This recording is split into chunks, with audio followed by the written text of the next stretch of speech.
The power of yet. I heard about a high school in Chicago where students had to pass a certain number of courses to graduate, and if they didn't pass a course, they got the grade not yet. And I thought that was fantastic, because if you get a failing grade, you think, I'm nothing, I'm nowhere. But if you get the grade not yet, you understand that you're on a learning curve. It gives you a path into the future. Not yet also gave me insight into a critical event early in my career, a real turning point. I wanted to see how children coped with challenge and difficulty. So I gave 10-year-olds problems that were slightly too hard for them. Some of them reacted in a shockingly positive way. They said things like, I love a challenge, or, you know, I was hoping this would be informative. They understood that their abilities could be developed. They had what I call a growth mindset. But other students felt it was tragic, catastrophic. From their more fixed mindset perspective, their intelligence had been up for judgment, and they failed.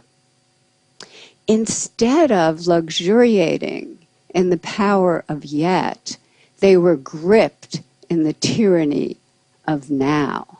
So what do they do next? I'll tell you what they do next. In one study, they told us they would probably cheat the next time instead of studying more if they failed a test.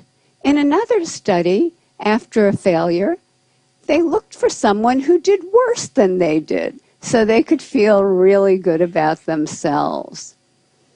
And in study after study, they have run from difficulty. Scientists measured the electrical activity from the brain as students confronted an error. On the left, you see the fixed mindset students. There's hardly any activity. They run from the error. They don't engage with it. But on the right, you have the students with the growth mindset, the idea that abilities can be developed. They engage deeply. Their brain is on fire with yet.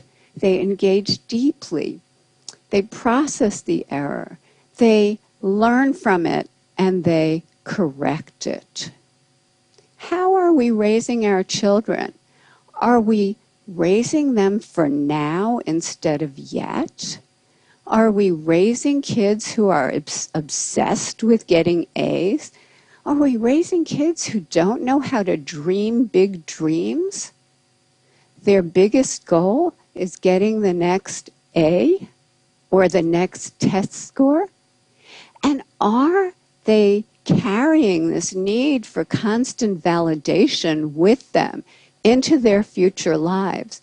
Maybe because employers are coming to me and saying, we have already raised a generation of young workers who can't get through the day without an award. So, what can we do? How can we build that bridge to yet? Here are some things we can do. First of all, we can praise wisely, not praising intelligence or talent. That has failed. Don't do that anymore, but praising the process that kids engage in. Their effort, their strategies, their focus, their perseverance, their improvement. This process praise creates kids who are hardy and resilient. There are other ways to reward yet. We recently teamed up with game scientists from the University of Washington to create a new online math game that rewarded yet.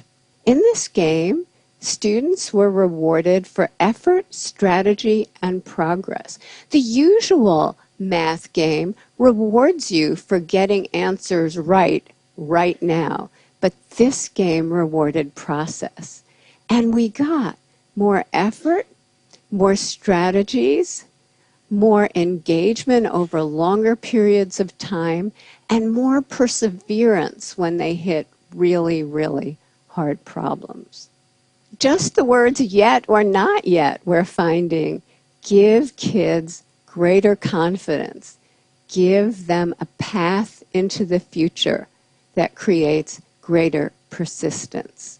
And we can actually change students' mindsets. In one study, we taught them that every time they push out of their comfort zone to learn something new and difficult, the neurons in their brain can form new, stronger connections, and over time, they can get smarter. Look what happened. In this study, students who were not taught this growth mindset continued to show declining grades over this difficult school transition. But those who were taught this lesson showed a sharp rebound in their grades. We have shown this now, this kind of improvement, with thousands and thousands of kids, especially struggling students. So let's talk about equality. In our country, there are groups of students who chronically underperform. For example, children in inner cities or children on Native American reservations. And they've done so poorly for so long that many people think it's inevitable. But when educators create growth mindset classrooms steeped in yet, equality happens. And here are just a few examples. In 1 year, a kindergarten class in Harlem, New York, scored in the 95th percentile on the National Achievement Test. Many of those kids could not hold a pencil when they arrived at school. In 1 year, fourth grade students in the South Bronx, way behind, became the #1 fourth grade class in the state of New York on the state math test. In a year to a year and a half, Native American students in a school on a reservation went from the bottom of their district to the top. And that district included affluent sections of Seattle. So the Native kids outdid the Microsoft kids. This happened because the meaning of effort and difficulty were transformed. Before, effort and difficulty made them feel dumb, made them feel like giving up.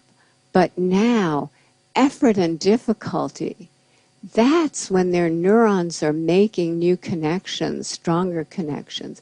That's when they're getting smarter. I received a letter recently from a 13-year-old boy.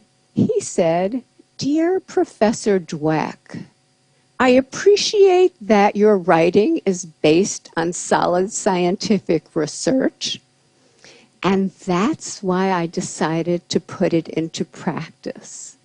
I put more effort into my schoolwork, into my relationship with my family, and into my relationship with kids at school. And I experienced great improvement in all of those areas. I now realize I've wasted most of my life." Let's not waste any more lives, because once we know that abilities are capable of such growth, it becomes a basic human right for children, all children, to live in places that create that growth, to live in places filled with yet. Thank you.